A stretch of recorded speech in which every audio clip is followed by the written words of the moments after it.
to check out Your Neighbors on the Good Neighbor podcast, where we bring good vibes, great neighbors, and local businesses in Southwest Florida together.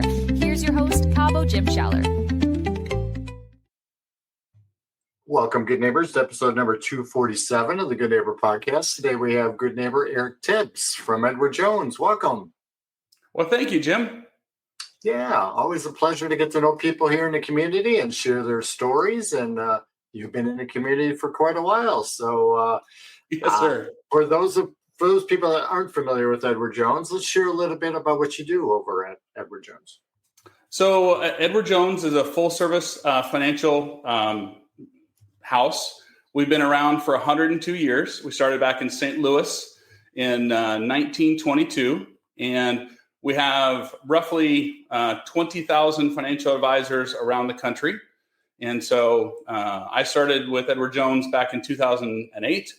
I had left the Air Force after 7 years, done a couple years in civilian life, and then I found myself wanting a career change. And so one of my best Air Force buddies had become an Edward Jones financial advisor, and he invited me to apply, and they were looking for ex-military officers. And so I applied and got hired. And they said, well, where do you want to go? And I said, I had been to South Florida one time in my life, and I loved it. And so let's go there, right? And so I ended up down on Fort Myers Beach, and I started my practice in July of 2008. Back when the market, was doing what the market's doing today, right? Kind of turbulent times, and have built a successful practice over the last 17 years. I had an office down in Santini Plaza on Fort Myers Beach for 14 years until Hurricane Ian relocated me without my permission, right? And that's okay. God does that sometimes. And so I ended up over here in Estero, where we have a house, and we've lived over here since 2015, Jim. So very nice, very nice. And it's it's always great to hear people that follow their passions. They find a new direction. And I did the same thing. I'm from Wisconsin originally, but I'm like, I don't want to live here anymore. Where do I want to live? Fort Myers. I'm moving. I'm going. I'll figure it out when I get there. Well, a Colorado boy who learned how to hunt and fish from his dad, and he was a big proponent of problem solvers rule the world, right? And I just remember every Friday night, like he would load my sister and my mom and I up into this orange VW pop top camper van. And as a young boy, he taught me how to hunt and how to fish from the shores, and we didn't have a boat. And so he found some plans from his dad, and we built a plywood fishing boat in our garage. Wow. And, then he taught me how to hunt and how to fish in the best spots. And, when I was 10, Nintendo was brand new. And so I said, Dad, will you buy me one? He's like, no, son. But he walked me down the street to Mr. Andy Sackman's house and taught me how to ask Mr. Sackman if I could mow his lawn. And so I mowed his lawn for the next 8 years and many others in Pueblo, Colorado, till I had the wonderful opportunity to go play football at the Air Force Academy in Colorado Springs, and graduated with a degree in structural civil engineering. And then the Air Force promptly sent me to Okinawa, Japan for 3 years. And I lived in Korea. And then my last duty station was at Eglin Air Force Base up in Fort Walton Beach in the Panhandle, Florida. So, wow. Yeah, I had a blast, man. And, right. my job now is kind of the same. People have gotten all these piles of materials, right? Your 401k, your other things. And now it's, how do I build a proper structure to provide reliable, consistent income in retirement? And so that's really what I focus on, right? Because, and the reason I do it is my grandpa, he retired in 1987 from Public Service Power in Denver, Colorado. And he got his first $1,000 pension check, right? Wow. And he still got that same $1,000 pension check in 2018 when he passed away. But the same year, he and the 5 brothers sold the family farm in Iowa, and each got about $700,000, right? And they ran into somebody in my business who was a master at turning a dollar into a dime. And so what should have been a tremendous family legacy turned into them having to downsize their dream home downsize and continue to downsize until my grandma, who had Alzheimer's, had to go on Medicaid. And so I don't want that to happen to anybody. So my mission in life is to really make sure that I try and help people structure their investments in a way that they can provide reliable, consistent income in retirement. I call that financial freedom, right? So that every month I got a paycheck coming in, just like when we're working to cover all my base bills. So when the market goes crazy or we got COVID or whatever happens, you still get that mailbox money, right? Every month it hits the bank account. And then we look for, okay, how do I cover healthcare expenses, risk of Alzheimer's? Then we have some fun. And then what do we leave for our kids and grandkids and all those, organizations we really love, right? And so that's why I got into this, and that's what I really love to do, Jim. Well, it's about helping people, and especially today, there's so many different, I don't want to say options, but things that are going on out there that the laws, the rules, everything changes from day to day, week to week, year to year, and if you're not on top of that, you're gonna get lost. Let's back up a little bit and talk about some challenges. Obviously, being in Southwest Florida, Ian was a big challenge, but so was changing, a career move and coming into the financial industry. Is there maybe one that helped define who you are today? What you mean, a change that really helped? Challenge. It was really it was really seeing that my grandparents struggle and not really wanting to have that happen. And my parents struggled too, because my grandparents didn't teach my mom, the financial principles that they probably should have. And so mom and dad didn't save. And so they struggled. And so when I was my last duty station, when I was in the Air Force, my mom and dad moved out from Colorado because dad had lost his business. And so they moved in with me. And so, I helped take care of them and provide them a place to live. And so, that was really one of the challenges of wanting to set a different legacy and trajectory for my family. So that was really tough, seeing my dad have to kind of humble himself and ask his son to come live with him. That was really a challenge.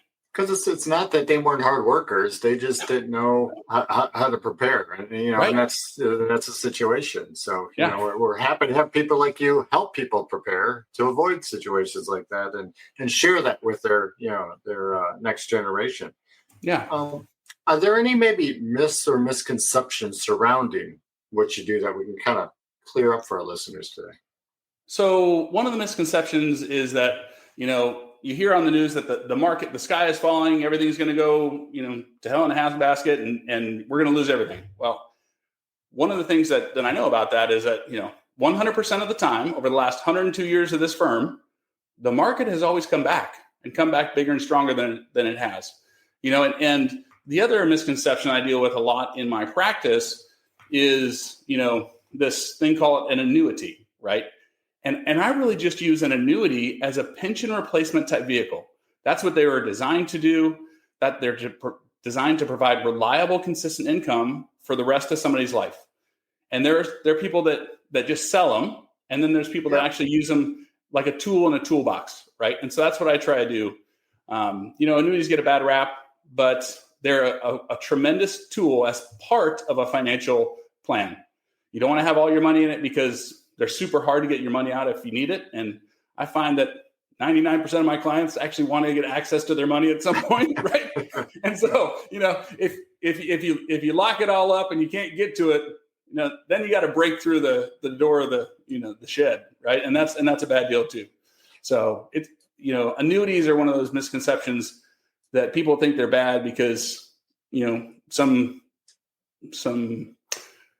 some people use them in an incorrect way and take advantage of people. So yeah. So let's talk about things that might be changing or trending in the industry currently. So one of the trends is that you've got AI and robo advisors and all those sort of things that people can take advantage of, and that can be part of a good plan. But actually sitting down with an advisor and mapping out your goals and how much they might cost and when they want to occur and all those sort of things. So you actually have a plan, because just like when Dad and I wanted to have a boat, if we didn't have a set of plans, we couldn't have built it properly. So if you don't have a good financial plan of, hey, I want to retire in 4 years, and 2 years after that, we need to replace our car, and in 4 years after that, I want to remodel our house, or, hey, I'm thinking about downsizing. What does that look like? How does that affect my financial future? Okay, I want to go travel and be with my grandkids. Hey, I want to do I want to give to my grandkids for 529 money so they can go to college, right? If you don't have all those things built into the plan as how is this all going to play out, then you kind of just roll through life blind, and sometimes you stumble and fall, and we've all done that. There can be a nasty bruise after that, Jim. Right. You know?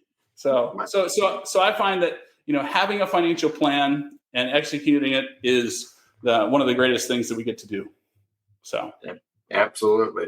So you mentioned you were from Colorado originally, and and through everything kind of led your way to Southwest Florida. But what was that deciding factor of, hey, I'm picking Southwest Florida, and that's where I'm gonna go? Well, growing up in Colorado and before that Montana, it was always cold and snowy.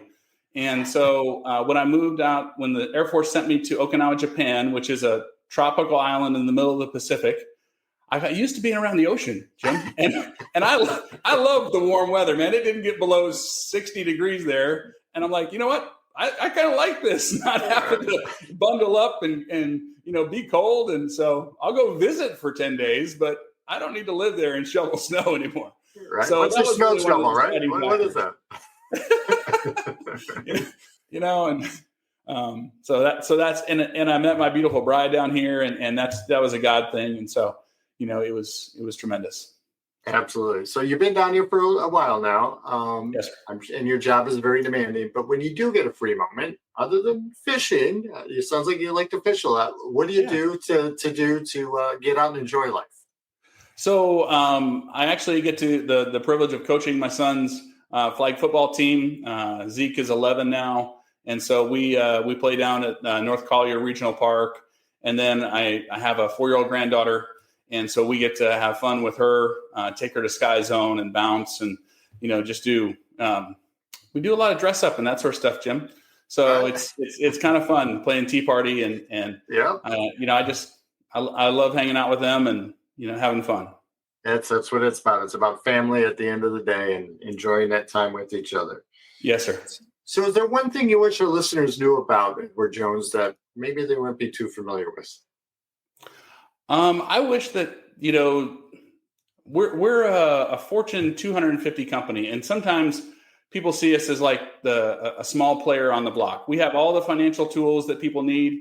We have all the planning that people need. And so we can, in our practice, we have clients that have, $500 to, over 10 million, right? And so we can help, all ranges of people really create a plan and create a financial legacy. And so we're a full service, firm and have full access to all the financial tools that people might need.